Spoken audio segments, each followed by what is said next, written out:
My name is Max Zabrowski from the Atlantic Council. I'm very pleased to host tonight a panel with a lot of experts surrounding Ukraine and the infamous case of MH17, as well as the bigger power play between Russia and the West. And we will go right into the discussion in a few seconds here, but let me introduce the esteemed panel that we have with us here tonight. First of all, Simon Ostrovsky, a journalist. Hi Simon, who has been covering the conflict in Ukraine for a really long time and knows the weeds and deeds on the ground quite well. We of course have also the founder of the investigative platform, Elliot Higgins, and a fellow of the Atlantic Council. Elliot, thank you for being with us. And we have also with us, and that's a great honor, Jerry Skinner, who is an attorney, an aviation attorney, and who is also currently conducting a trial, or submitting a trial, I believe, into the downing of MH17, representing all of the families involved in this tragedy. So thank you for being with us. And then on top of that, we have also, via the live link, connected to us from Kiev, Natalia Gumenyuk, the head reporter at Hromadske television in Ukraine, as well as Stephen Drix in Moscow, the regional the regional broadcaster in Moscow for the daily newspaper NRL. Thank you for being with us as well. So let's get started, I would say. What happened yesterday and how does it fit into the bigger picture of the events on the ground in Ukraine and in the bigger MH17 case? Elliot, why don't you tell us what happened? Yesterday what we saw was the joint investigation team giving the first results they were willing to make public about the case. They made two major claims. First of all, they were saying that the launch site was an area south of a town in Ukraine that was controlled by separatists, and that the missile that was used was transported on a Buk missile launcher that came from Russia and returned to Russia. And those are two very crucial pieces of information. It's totally in line with the information that we've gathered in Bellingcat and we've been publishing for the past 2 years. And I think it's very significant, just the fact they said it came from Russia was huge. That is indeed what happened, and thank you for the recap. But how does it fit into the bigger play between Russia and Ukraine? Simon, you've been covering Ukraine for quite a time. How does it fit into the relationship between these two nations and also the bigger relationship in the region and the West?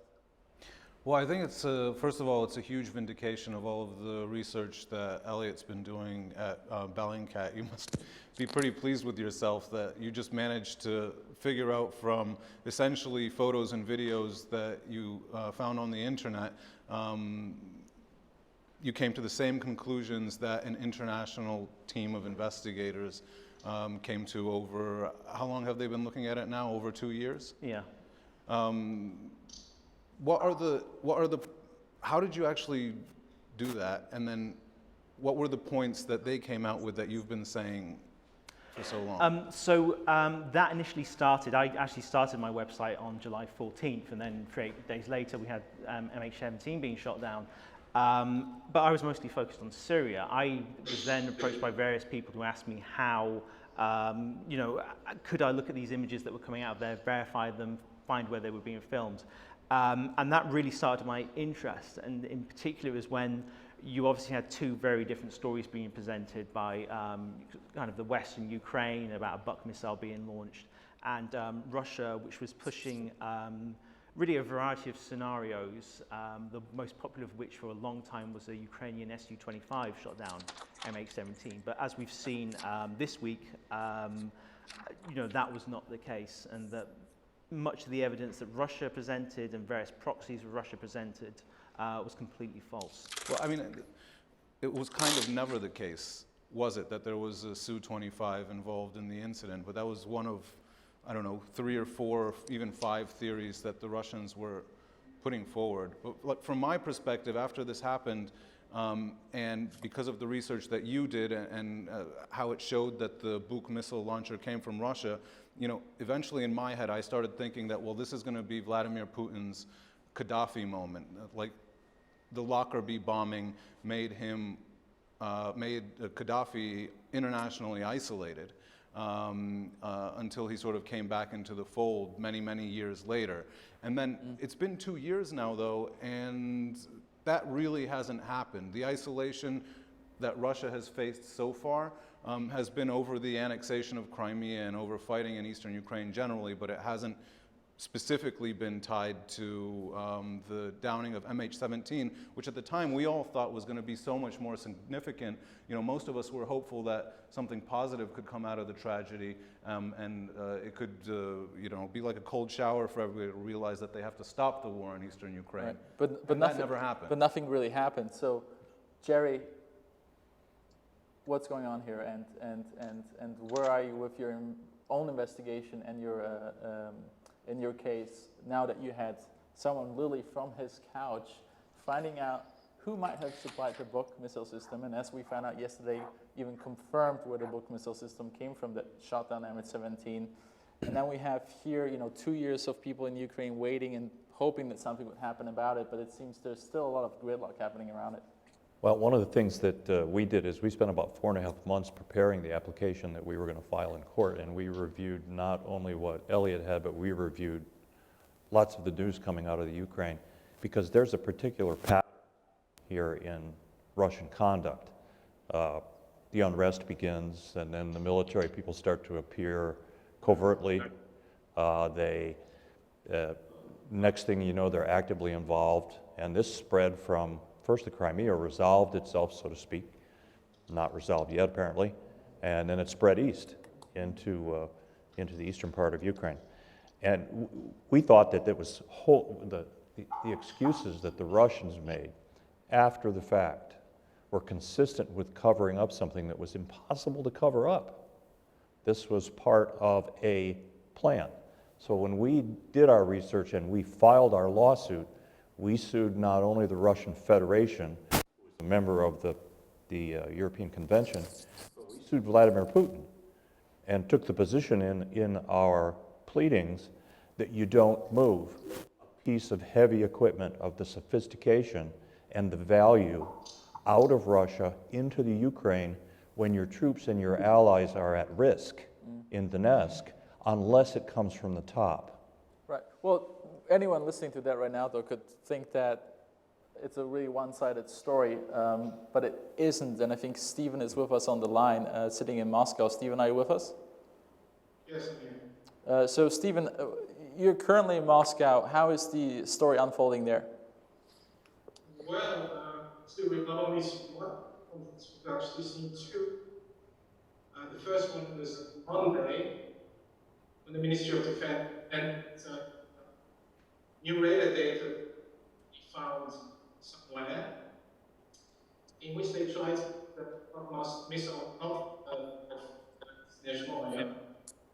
So what do you say? So I think we're having technical difficulties here, and I think the team will fix it in a second. But basically, what you were saying is that the satellite image that, as part of an attempt to show clarity surrounding the downage of MH17, the satellite image provided by the Russian government is having quite some questionable elements to them. Elliot, what are those questionable elements? So it was in fact radar data that the Russian government or the Russian Ministry of Defense presented.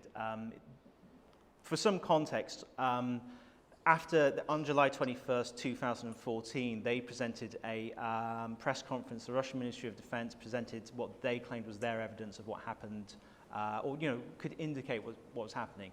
What was interesting about the press conference is they didn't actually make any real solid statements about who did what. They made various implications. So they said, we have, our data shows that there was a Ukrainian Su-25 3 to 5 kilometers away from MH17. And they questioned, why did the Ukrainians have a jet there? They asked that question. And then they had this this radar data from July 17th that showed an object appearing close to MH17 just after it was shot down that they claimed was an aircraft close to MH17.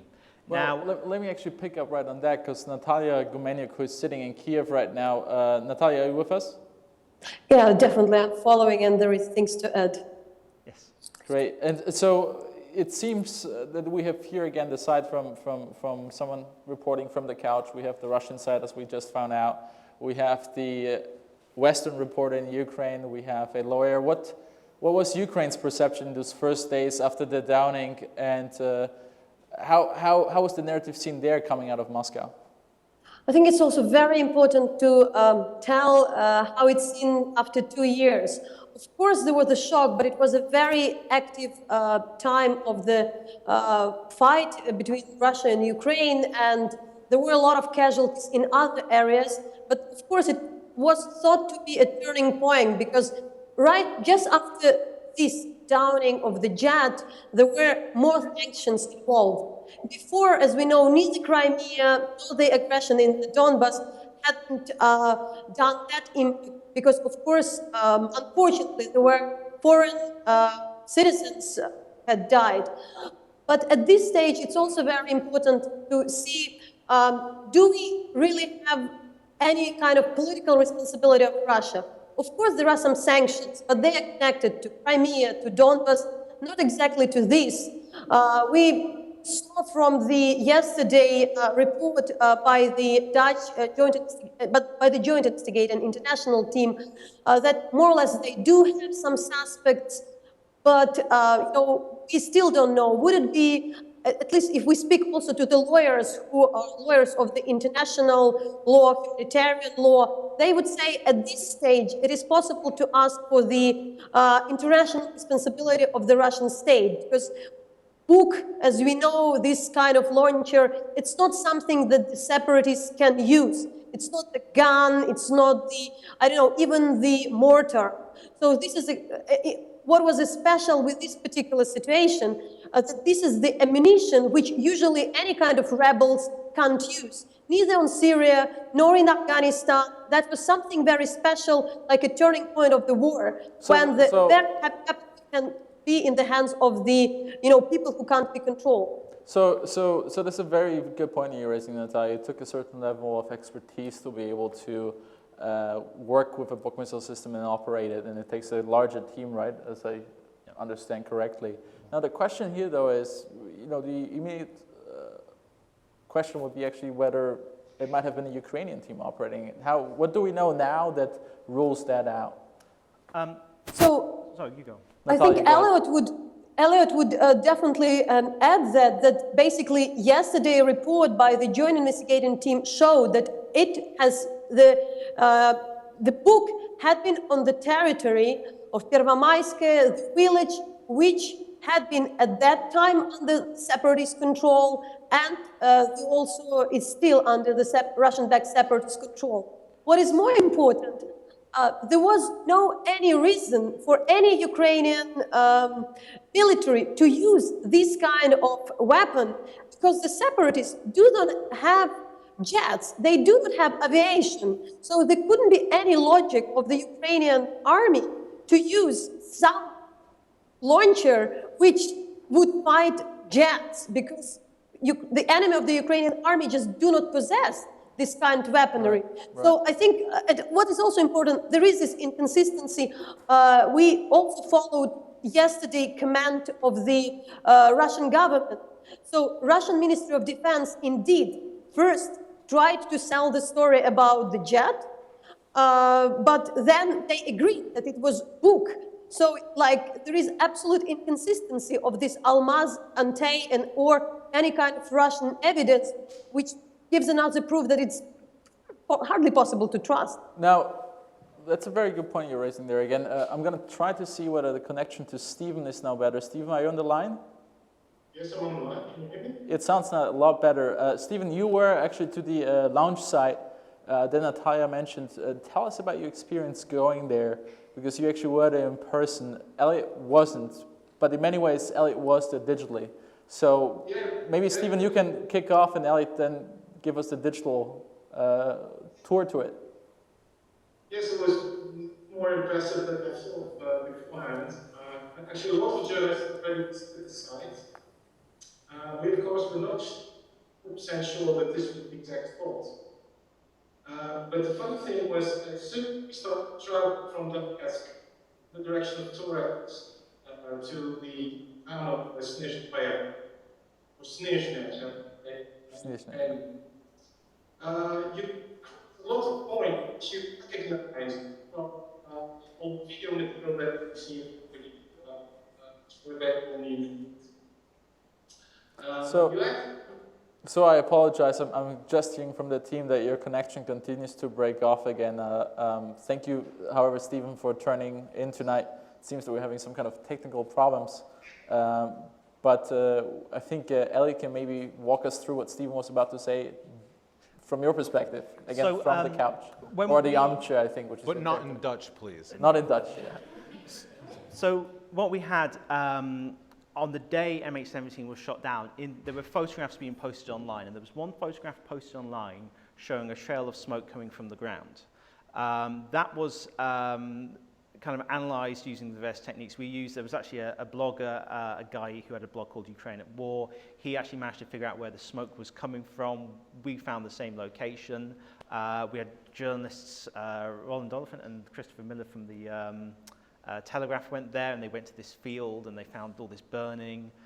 There's a lot indicating this field was the location. We then found social media posts where people were discussing this location. They were saying, I heard a rocket coming up, it came from this direction, I'm in this location. But so why was it significant that this was the location where the rocket was fired from? What did that even prove? Well, the area was controlled by separatists. I mean, we've done a lot of kind of analysis of videos and photographs and reports from the ground, maps that were being put out every day. But Elliot, so did the Russians. How is this different? I mean, the Russian Defense Ministry was providing evidence as well from the ground. How is this different? Well, if we want to look at the Russian Ministry of Defense, for example, going back to the radar data they presented this week, they had, really it was absurd. As I said before, they were talking about this Su-25 near MH17. And then this Monday, they present this radar imagery they've suddenly just found. They produce it 2 days before the joint investigation team, clearly to overshadow the real investigation. And all of a sudden, they're saying there was no aircraft within 30 kilometers. This jet that they were so that sounds like they're confirming the version that the JIT had, which is that there wasn't a Ukrainian jet involved in the down. And maybe let's point out the Russian government is not part of the JIT. Is that correct?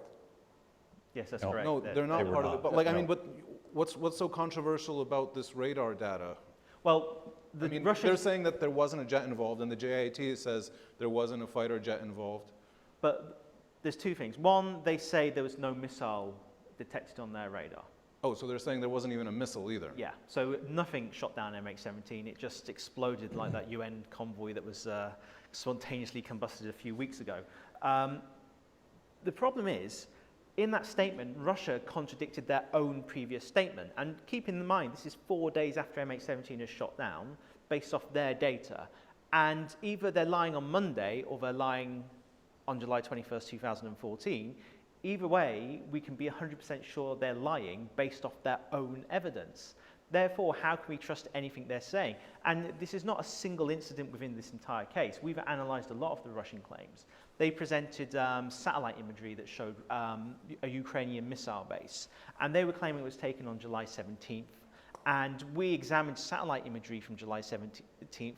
And what we found there was a large area of trees that had been demolished in July that was present in the image that the Russians had presented, showing it was completely misdated. We had other satellite imagery they presented, analyzed professionally, and they came back to say these images have been manipulated, they've added things to the image, they've copy and pasted things, and there were no use as evidence. They lied about the route of the MH17. They claimed the route was changed significantly, which never happened. The Dutch Safety Board proved that, and on Monday their own radar data proved that.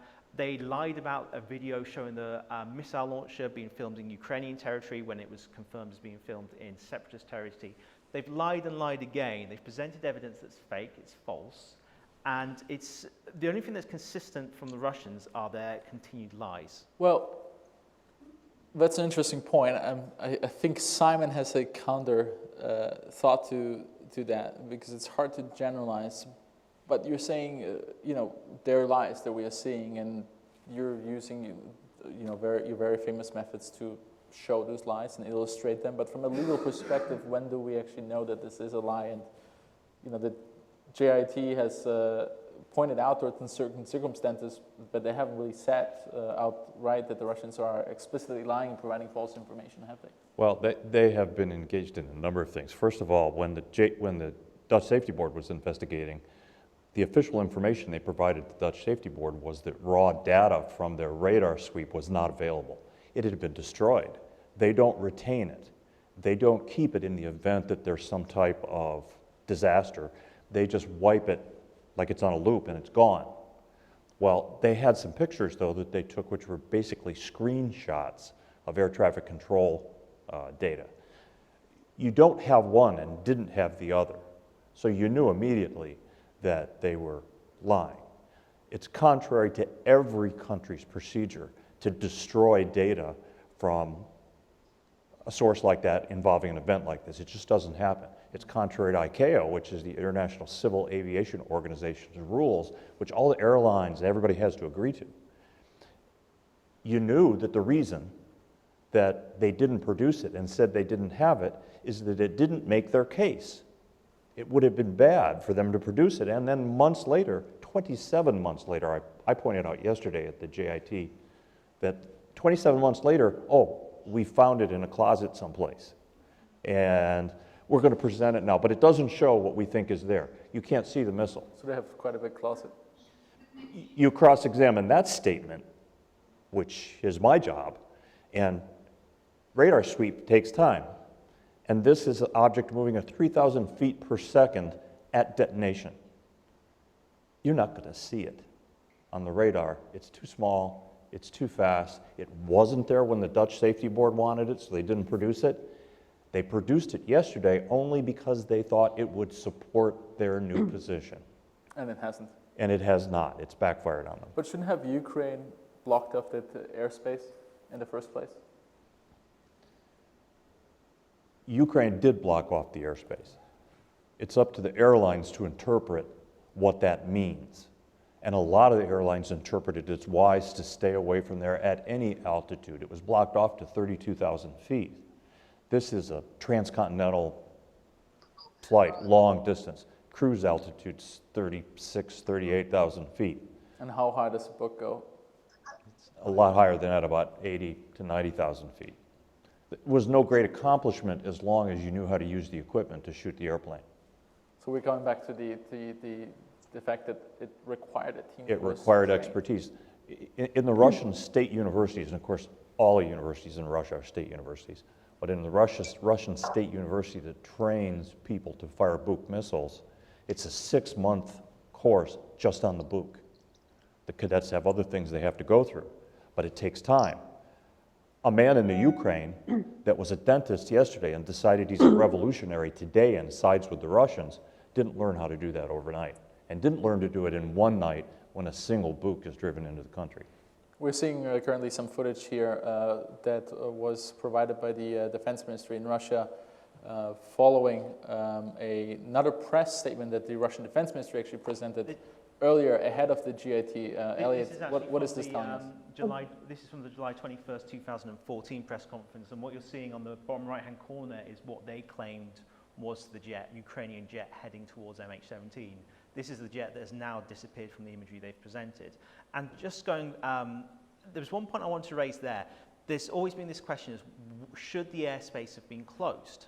Now, in a way, we got a bit of an answer there, because there was always a question as, do the Ukrainians know that the separatists have access to a Buk missile launcher? Now, yesterday we were told that it arrived in the country on the 17th of July. So unless the Ukrainian intelligence is very, very good indeed, and could have communicated that very quickly to every single airline, and Yeah, but at the same time, a whole bunch of Ukrainian aircraft had been shot down over the previous couple of weeks. The problem is, it's the case of proving that the missile systems we saw before then, we had MANPADS, which are shoulder-launched surface-to-air missiles. We had other missile systems, but they had a much lower altitude than the Buk system that would not reach the system. And this is why that flight ceiling level was raised. So is the assumption that that was the first Buk to have been introduced to Ukraine from?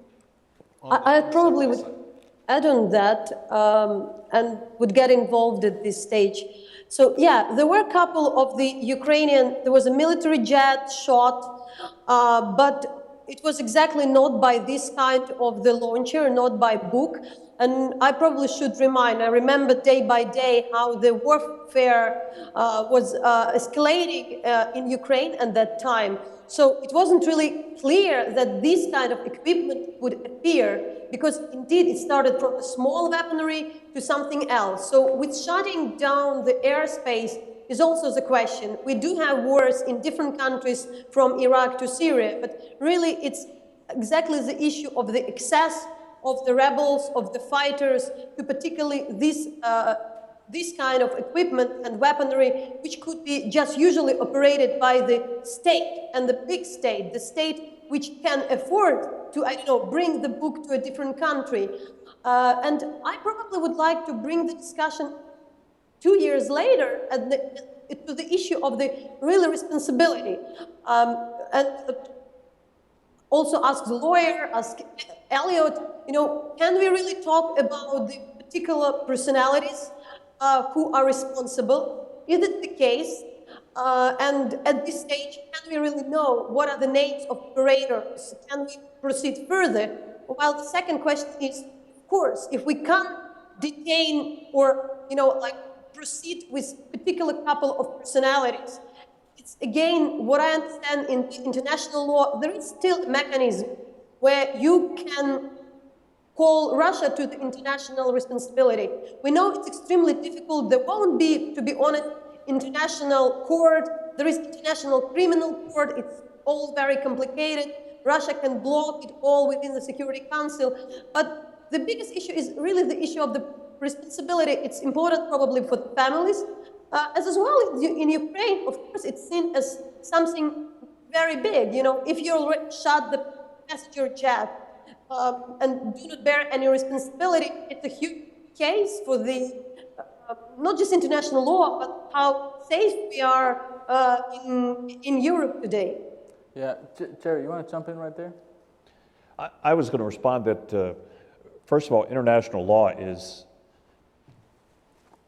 try to find a court to sue a country. There's two. There's the International Court of Justice, which is the United Nations body in The Hague, and there's the European Court of Human Rights. You have to be a member of the European Court of Human Rights, a member of the European Convention to be sued there. The most sued member is Russia. But try to find any other place to do it, and you do not have jurisdiction over a state body that way. You can't do it. Now, I have a client in Australia who has brought a criminal case in the International Criminal Court and named all of the participating parties. He lost his daughter in the accident.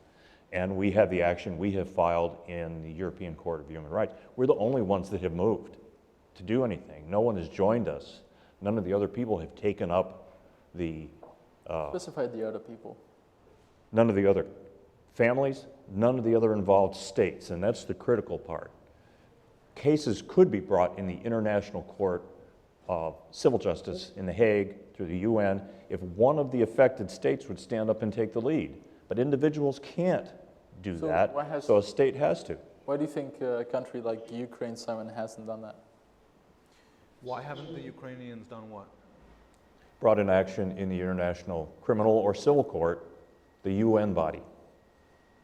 Well, that's a very good question. I mean, I think the Ukrainians haven't taken a lot of action against a lot of people who are involved with the occupation of Crimea, who are involved with the war in eastern Ukraine more generally, who are involved with breaking Ukraine's own sanctions on doing business with people in Crimea. The president of Ukraine himself still owns a candy factory that operates from Russia and pays taxes into the Russian federal budget, which then goes to fund the military that he says is sponsoring fighters in eastern Ukraine and sending fighters into eastern Ukraine. I think the Ukrainians have been very inactive when it comes to using the legal field in order to fight for their rights, during this entire conflict. And Simon, I don't thought have an about answer that. for that. I thought there about is that, something to add on that, Natalia, in particular this Natalia, case. just wait 1 second. I think of Stephen course. is actually on the line who has a point, and I think his connection is back up, so we'll let him jump in right there. Yes, maybe me, but I can hear you. I hope it's better now. Yes, it's steady now. It's one thing I wanted to say is that actually we are talking about one state prosecuting another state, while Mrs. Claims to have plans and stuff in the future. What we've been looking at Wednesday, a prosecutor who's talking about real suspects. So that means that the investigation team, the GMT, wants to find the people who brought up, all the people who get ordered to fix the book, all the people who ordered the book is to Ukraine. So this is a real court, this is a real case. We're talking about real suspects. Natalia, do you want to jump in there? No, I'd like to explain about still this, because we're trying to look for the future, what would happen next. So with this case of court, there are a number, of course, as Simon mentioned, when probably the Ukrainian state hadn't really used their legal opportunities. It's usually connected with the money. This case, fortunately, unfortunately, isn't. So there are the number of cases the Ukrainian government is involved with the gas company Gazprom and a number of others. So there is this procedure. In this particular case, there should be joint will of Malaysia, Australia, the Netherlands, and the Ukraine, and in particular because that is the way to do something in the International Criminal Court, particularly. So this is a pretty special case, but we also understand that probably there could be more cooperation. But at this stage, if there is an only case where the Ukrainian state is more involved in proper cooperation with the partners, it's not about the corruption, but indeed in case of the MH17. So, but it is a case that is clearly more than just a tragedy and an act of a group of people. I'll have Elliot talk a little bit about the possible suspects in a second, but there's still this bigger picture to this whole MH17 case that is just scaling from a small tragedy into a geopolitical gamble, Simon. Well, I want to, ask Natalia actually, because, Dmitry Peskov, Putin's spokesperson, says that Russia doesn't have to answer for any of the results of the investigation right now because it's an intermediary report, and so no accusations have actually been laid at their door. And in fact, the wording of the document that they produced is very soft when it comes to Russia. They don't say Russia is to blame for shooting down MH17. They say that the rocket that shot down MH17 was brought from Russia. So what could you actually go to court with? I've wondered, I think along with everybody else, why it's taken so long. I can answer that for you. Well, it would be great if you did, please because do. as far as I understand, you participated in the events surrounding the Lockerbie investigation. That's true. That's true. And How long did it take them to produce the intermediary results of their investigation? Well, that happened over Scotland, and Libya's down in Africa, and it was 10 years before ties between Libya and planting the bomb came out. And once it came out, it took about 2.5 years to resolve it. We start here knowing that Russia's involved because of the conflict that was taking place in Ukraine. And we made our allegations specifically because in this case, if you take them collectively and you look at the big picture, you look at the political situation going on between Europe and Russia, between Ukraine and Russia, and you see what the Russians have been willing to do, and you know something technically about the weapon that was used here, because that was always an assumption. This aircraft was too high, too fast to be shot down by a manpad. So it had to be heavy military equipment, which had been called for to come into the Ukraine because the Russians and the pro-Russian separatists were actually losing the ground war. But you don't think there's any reason to call into question the work of the JIT and the amount of time it's taken them to come out with these conclusions, which aren't really conclusions at the moment? And Well, I will say this, I asked yesterday specifically, and I was in the family session because I couldn't get press credentials, but I got family credentials from one of my clients. And my inquiry was, did the Russians cooperate with the JIT? Did they provide the data requested? Did they provide the witness? Did they provide access to information? They didn't respond. Not the investigators, the Russians didn't respond. And they didn't provide data. Sorry, but the connection is so bad that I'm just interrupting you there. Maybe it's good to give a little bit of background about this briefing that we've seen. Actually, the background of it is that there was also Dutch public started to be very impatient about the time to spend. Steve, your connection is so bad. Unfortunately, we'll have to let that one slide. I apologize. Let me finish quickly. Want to finish what you were because the Dutch Safety Board, who I had the opportunity to meet with, indicated that the Russians simply failed to participate to any extent that was made a contribution to the aircraft accident investigation. They would not come and view the cockpit reconstruction because when you see the cockpit reconstruction, you can recognize the signature of the weapon. It literally sawed the nose off the airplane. They did not participate in the launch simulations. Instead, they did their own and presented evidence that the aircraft or that the missile was launched from Ukrainian government-held territory. They did not participate meaningfully in the criminal investigation with the JIT. So here we are 2 years and 3-4 months after the event, and they have not. They even did do the affirmative thing of hacking the Dutch Safety Board website, but they haven't done anything positive to contribute to an understanding of what happened. There seems to be an intention in many ways to boycott the GIT in many ways. I understand, Elliot, you had quite a few hacks happening at Bellingcat in the last few days as well. So we are seeing their pattern, aren't we? Yeah, there's certainly been a pattern of behavior from Russia. But just going back to the press conference on Wednesday, there was a couple of interesting things that were kind of hidden away. You kind of had to look at them and have an understanding of the wider context of them. First of all, the fact that the Joint Investigation Team is saying just by itself that Russia is sending heavy military equipment to Ukraine, entirely separately from MH17, is an issue for Russia, because Russia is denying that. Vladimir Putin has personally said that is not true, that is not the case.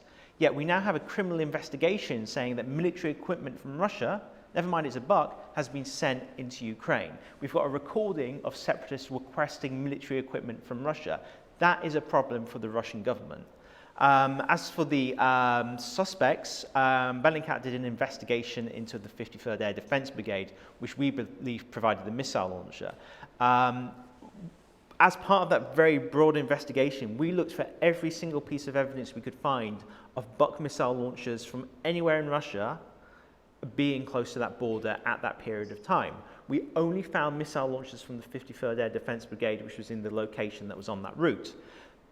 Within that brigade, it was the 2nd Battalion, which has 6 missile launchers. 2 of them are the type that don't have a radar dome, so that's 4. We are intimately familiar with how those 4 missile launchers look. Only one of them matches the characteristics of the ones we've seen, the one we saw in Ukraine. What are these characteristics? So, for example, there's various markings, the paint splodges, stuff that's been painted out, burn marks on the exhaust, damage to the rubber side skirt creates a fingerprint that we matched. Now, up until yesterday, we only had a clear view of the left side of that in Russia and Ukraine. We had a view of the right side in Russia, but not in Ukraine. But yesterday, inside that report, the Joint Investigation Team published a new image of the right-hand side of the Buk missile launcher. And that had marks on it that matched perfectly to the imagery we had in Russia, which further confirmed it was the same missile launcher. So we can say exactly the missile launcher in Russia that came over into Ukraine. Now, we have given all of this information to the Joint Investigation Team. They clearly have more information than that they've published before. We've given them information that we have not published online because it could endanger the witnesses. So I am 100% certain the Joint Investigation Team knows exactly where that Buk missile launcher came from. They know exactly which one it is, and we've given them over 100 names of people who are associated with that Buk missile launcher in June and July 2014. So when they talk about their 100 suspects, suspects, I'm pretty sure quite a few of them are ones we've already identified in our earlier research. Well, knowing that, how do you feel about the fact that they've been so coy with their, final report so far?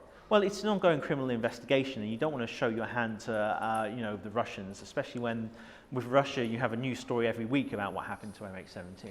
I mean, 90 minutes after the Joint Investigation Team press conference happened, we had Al-Mazanti giving their own press conference, denying everything. We had the Ministry of Foreign Affairs claiming that Ukraine was introducing fake evidence to the inquiry. Now, that's not the first time they've said that.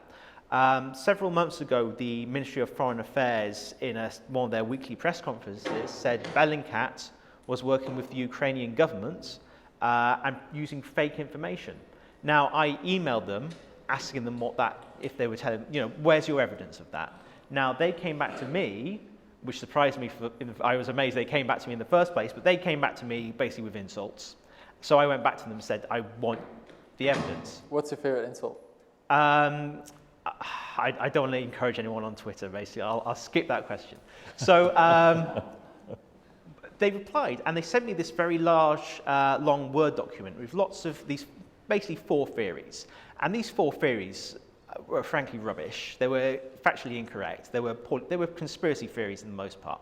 Now, as we were reviewing that, someone highlighted that some of these theories had been published in a live journal of a pro-Russian, pro-Kremlin blogger who had come up with these theories himself. So we checked the text, and it was clear they'd copy and pasted paragraphs, lines, reworded some sentences. So they're basically continuing to grab old fabrications. They plagiarized conspiracy theories off a pro-Kremlin live journal, wrapped it up in a new letter, sent it to us as if it was their evidence that we were working with Ukraine. But this seems to be a very Western-focused approach. I wonder, before we close our connection to Kiev and Moscow, I wonder whether Natalia can tell us whether she has been hearing any interesting similar cyber issues or hacking attacks and misinformation campaigns surrounding her coverage of the story.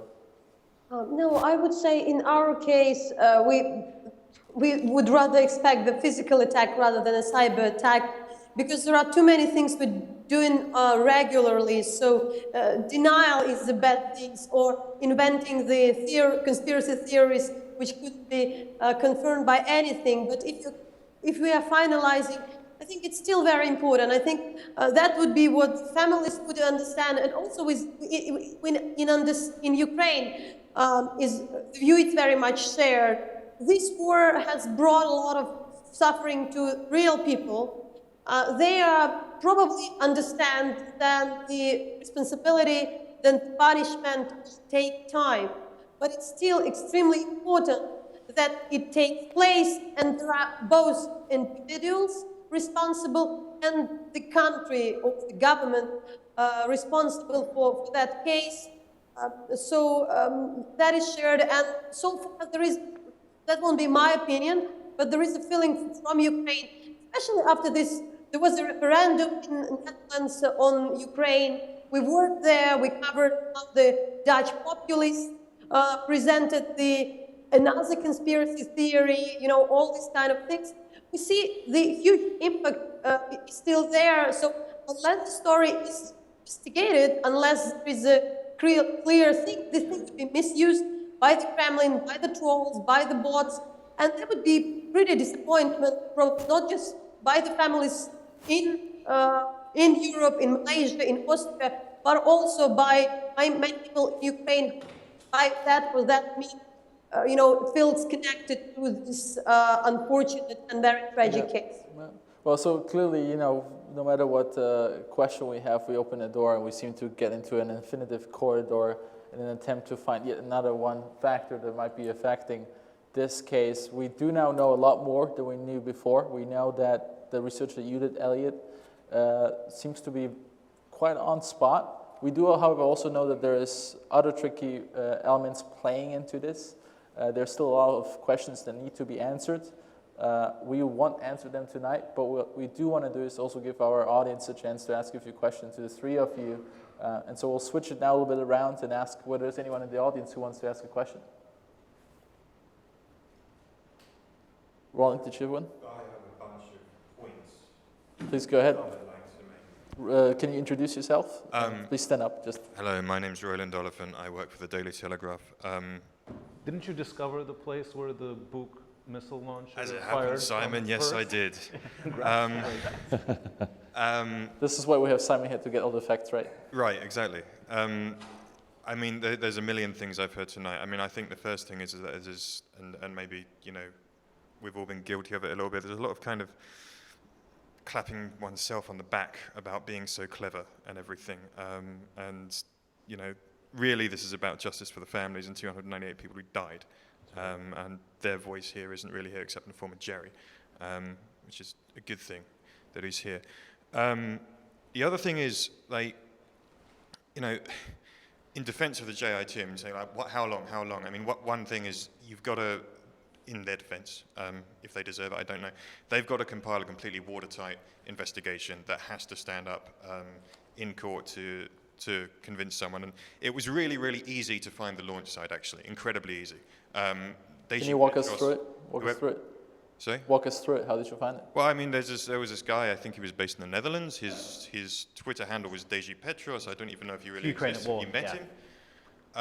He did some geolocation work with this photograph with the smoke trail. He just drew a line through the smoke trail on Google Maps. And I got in a car and I followed the line.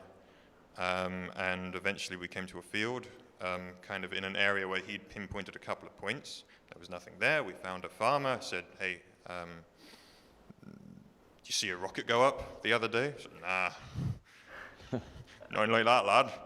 But field down way, that burnt. So we went down there and we had a look, and I mean, look, we didn't know what the hell we were looking at, right? It was just a blackened field. Okay, there's this random guy on the internet at a time when the internet is full of lies all the time from both sides, saying that this is where it was launched from. We're like, well, how do we know, right? There was a rebel checkpoint just a few hundred yards down the road, which we ran into, so there's no question about it being in rebel territory. It was really easy to find that point.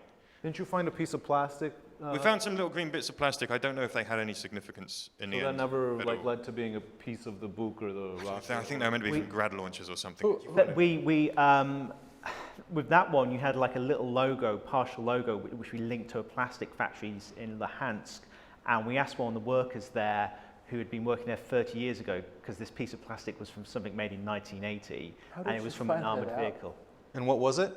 It was like I believe the floor covering for an armored vehicle that had just broken off and had fallen into the field, but we couldn't link it to a specific vehicle. And the other point is that area there was active military activity at the time, which is why we didn't hang around very long. Who was there when you were there? Who else was there? What did you come across, other than the local population? Local population was one farmer and his combine harvester. The village we went through, everyone was indoors because there was shelling going on at San Miguel down the road, and there was a rebel checkpoint with, I don't know how many men, maybe like 30, 40 guys, concealed in the tree line at the track at the end of the field. So there's no question about it being under the control of rebel. We were stopped by rebels in the lanes nearby. So there's no question about that. Thank you for rolling that out for us. Okay. But no, I mean, the point is, it was really easy to find. And, I mean, Bellingcat's done amazing work, but it wasn't that difficult. It just takes a lot of painstaking sitting in front of your computer. This is the thing. No, listen, I'm getting to it. I'm like that. I agree with you. No, it's not that hard. It's not that tricky. The point is, you know, there was a statement, I think, from the Russian Ministry of Defense yesterday saying all that they've got is the internet and the Ukrainian secret services. How can you trust that? It's the very opposite. What they showed us yesterday is you don't need anything Bellingcat's done, because you've got witness statements, you've got forensics, right? And you don't need that. The telecom information was fabulous. You've got photos. You've got data from mobile phone towers. So you have different facets pointing at this from every direction. That's why they said it doesn't really matter what other evidence you give us, like the overwhelming weight is there, it all kind of points at it in But different what directions. Bellingcat's done in the meantime is get given attention. all us mere mortals, you know, a view into the evidence that we wouldn't have understood otherwise. Because while the JIT are picking over all of these telephone recordings, interviewing witnesses, et cetera, we wouldn't have had a picture of what happened so early on unless the online Right, no, investigators had absolutely. been doing that. And that also set the tone for That you know, was the discussion in general over the shooting down of MH17. Yeah, Because imagine if there hadn't been that narrative, and if the lies that were being produced by the Russian MOD actually had a sort of a fertile soil in which to grow, because there wasn't this very public counterweight. How do you think, Jerry, you know, the type of online open source investigation methods that Elliot does, overlaid with obviously reporters that were on the ground, but without the ability to tap into people's phone, how do you think that set the... What we got yesterday wasn't soft, to begin with. It may be unannounced softly, but what we got yesterday, they began with, if you notice, they opened with the litany of the sources and what had been looked at and how much time they had spent. And it was a mile wide and a mile deep. He drew the map. They followed it, and they found the same answer at the end of the trail. I was very pleased with what they did yesterday, because now the sources of information have multiplied. And I didn't see too many people here really pounding themselves on the back tonight and being proud of it, but nevertheless, Elliot laid down the trail. But what they said yesterday was, this data, this data, this data, 60,000 pages, 6,000 pieces of wreckage, that's a thorough investigation. I've been in a lot of them, and that's a very thorough investigation. Absolutely. I mean, I wasn't. And we'll give someone else after that. I mean, my point was, No, it explains how long it's taken and why. If we're asking why is it taken so long, because they've got to a point which is way beyond anything we've done, way beyond any journalist, way beyond Bellingcat, and it was very impressive. And it was good. It was I think there's kind of different facets to this. There's so there's the investigation itself. You're absolutely right. It takes a long time because you have to be thorough. It's, you know, they get one shot at this. They can't turn up in court with printouts from Bellingcat and say this is our evidence, as much as some people I mean, it would look good. might suggest that. They have to do a thorough investigation. They have to make sure every single part of it is perfect. Yeah. Because Russia, as we can see, are going to come at every possible angle. I mean, you look at Bellingcat alone, we've been attacked in the media from Russia, we've been attacked, you know, by cyber attacks, all kinds of different attacks on us. And that's just little old Bellingcat. Now, we've got the Joint Investigation Team. We know the Dutch Safety Board servers were hacked. You know, when this comes, if it ever gets to court, God knows what that's going to be like. I mean, Yeah. My office has been tossed. Oh yeah, your office. I've been hacked, and I was on a loop of threats that were recorded, and they just kept my phone ringing. So I've changed my phone. A number of times I moved my office in the middle of the night, and that stopped it for a while. Anyone else in the audience who wants to ask a question? Right there. Do you actually mind just stepping forward a little bit so we can see you better in the camera? People always sit in the back row for some reason. They're scared of the front rows. Kitty Logan, freelance journalist. I've also worked a little bit in Ukraine.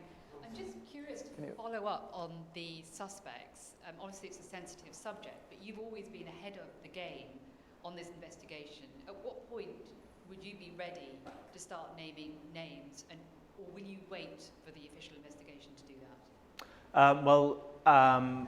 Since yesterday, I've had a lot of news organisations asking us to tell them who they are so they can go and visit them and knock on their door. The issue is here. It seemed yesterday that the Joint Investigation Team was giving them a window, a way to come forward and say, we know what happened. You know, they would, you know, giving them the opportunity. Now, you know, we are debating, you know, me and the rest of the Bellingcat team, whether or not we should. How many other? Well, the team members. There's around 10, 15 volunteers involved with the MH17 case. We've worked closely on this. But if we put these names in the public or we give them to a journalist, will that spook people and stop them from coming forwards? You know, because, and this goes back to kind of another point Roland made,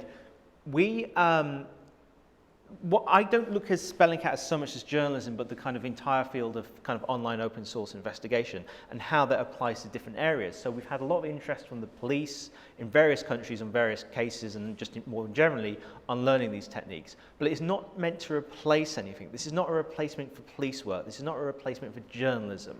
It is something that should supplement it and hopefully improve it. I think in the case of MH17, what we were able to do very early on were point journalists in the direction on the ground, you know, to the sites where the missile launcher was seen. You know, obviously there was the Ukraine at war site that identified the field, which led to Roland's discovery. But for me, it's about cooperating with people on the ground. It's about cooperating with the police, not always going for the big kind of story or the big scoop or the most exciting thing. Because in this case, 298 people died, and I don't want to be the person who robs the family of the kind of chance to find who the real, who pushed the button. Right. When you say suspects, and when the investigation talks about suspects, Yeah. are we talking about the person who pressed the button inside the missile launcher or the chain of command? Well, this is the next question. From open source information, finding who pressed the button is going to be very difficult. It's not like they're going to post a selfie of them pushing the button as they're doing it. I mean, But it's interesting what you said about them not naming the names and giving an opportunity to people to for people to come forward, because maybe you'll have a situation where the guy who pressed the button gets scared now that these intermediary results have come out, and he dobs in his boss, the guy who gave him the order to fire. And perhaps that's the space that the investigation team has now created for a person like that to come forward and maybe get asylum in the Netherlands or some other country, or Australia for that matter. Because and hopefully that's what's going to happen, right? Because we all want It's this already case to be happened once. solved. Has it happened already? Once, They were talking Colonel about Strelkov. they were talking about as well. Wait, Colonel Strelkov Durkin, he spoke out and gave a newspaper interview in Russia, very critical of the Russian government and their failure to take care of him, protect him, and da-da-da-da. And I wouldn't be a bit surprised that there would be more that follow after that. There was actually something in the press conference yesterday where they said the route back to Russia, a lot of that came from a separatist who was part of that convoy. Yep. So there's already separatists coming forward to the joint investigation team giving evidence. Now, we have to hope that the individuals do come forward. But one thing to keep in mind, this missile launcher traveled from the 53rd Brigade in a convoy of multiple units. It was an entire battalion. It had over 100 men in it. They went to a field on the Russian side of the border across from Ukraine. They unloaded. They were doing military exercises. And now these are units. These aren't individual guys just doing their own thing. They work together. There's vehicles that operate together. Now, on July 17th, one of those vehicles went missing. It would have gone missing almost certainly with the crew.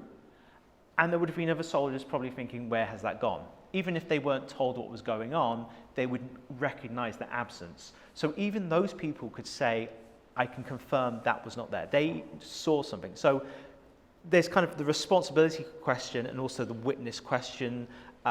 Who gave the order? Who said go to the border? Who said cross the border? Those are kind of going to be the more difficult questions to answer. But when we talk about Jerry's case, in a way that isn't quite as important, is it?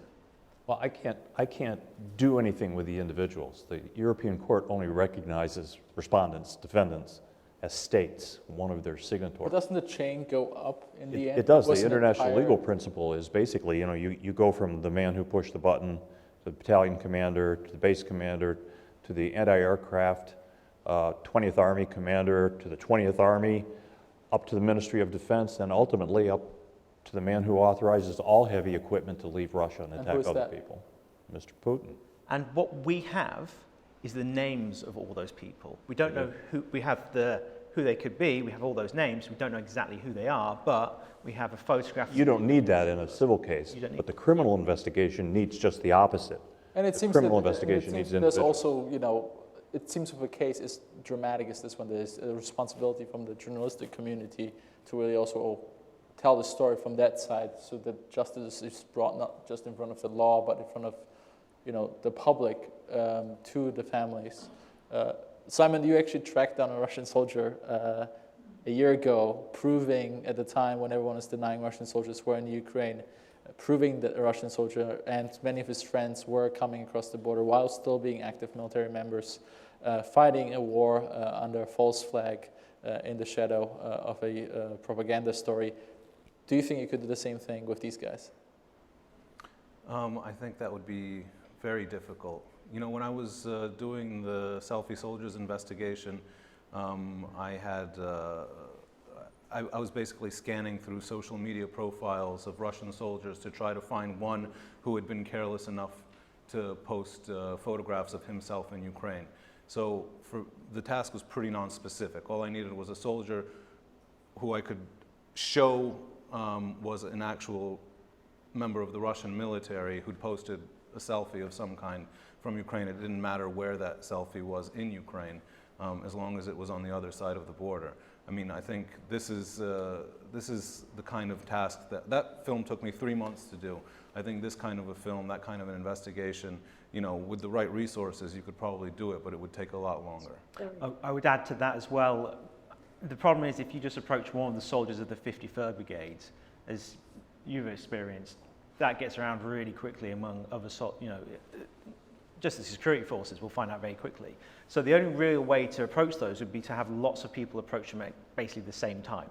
So it's impossible. A Panama paper version of... yeah, basically. You'd want to have everyone, you know, all these people being approached at the same time, because as soon as one's approached, everything's going to be locked down. People, and I would imagine the Russian authorities might get suspicious if I'm surprised. A mob of journalists starts approaching a single... Yeah, I'm surprised, to be honest, that a lot of these people are still around and kicking. You know, I'm surprised there aren't more disappeared soldiers from the 53rd Brigade. Well, they're also probably not even serving anymore, because soldiers don't serve for that long unless, you know, they have a contract. A lot of them, I think, these days in Russia only serve a year and a half, and you know, they could have been close to the end of their service if they were involved when they fired that rocket.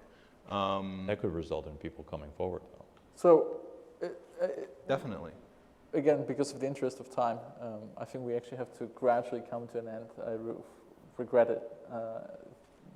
Clearly, uncovering MH17 is going to take a lot longer than just the 2 years that we've lived through. In the interest of time, I just have one other thing I want to throw, because you've made references several times to the breadth of this whole event, and you know, it has international consequences associated with it that go beyond the countries that are involved.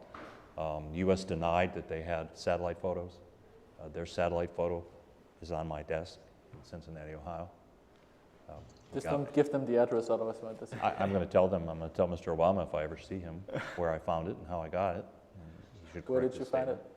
But we need, just to show you how right you are, very seldom does an event this large involving a commercial airliner and any cause occur without there being multiple factors involved. Now, we determined we weren't interested in bringing an action against the Ukraine because they were at war. They weren't just failing to close the airspace. They were being attacked on a daily basis by Russia, and they couldn't have controlled what happened in that circumstance. The Russians had control of that circumstance, and the airline had control of that circumstance. But we're one person away, one person educated in the right university in Moscow, and we can show, we can prove with documentation and basically admissions of the parties that a large American corporation trained the people with their cash to shoot down an American aircraft. If I find that one person, then the whole scope gets wide again, because people knew how to shoot the Buk missile because an American corporation was paying their college bill. That's pretty broad. That's a pretty huge cliffhanger. Hang on a second. What American corporation was... I'm not ready to say that. Considering you're a lawyer, I just... We will end on this cliffhanger. We will continue discussing this under the hashtag uncovering MH17. This is probably not the last time we had this type of discussion about this topic. I want everyone in the room to give a warm applause to the 3 participants here and also the 2 remotely for participating. Thank you very much for coming tonight. And thank you also to our many viewers online as well, the ones here in the studio, for joining. And we will see you soon again. Thank you.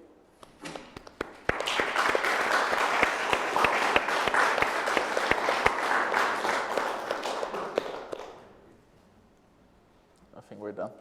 Thank you for everyone for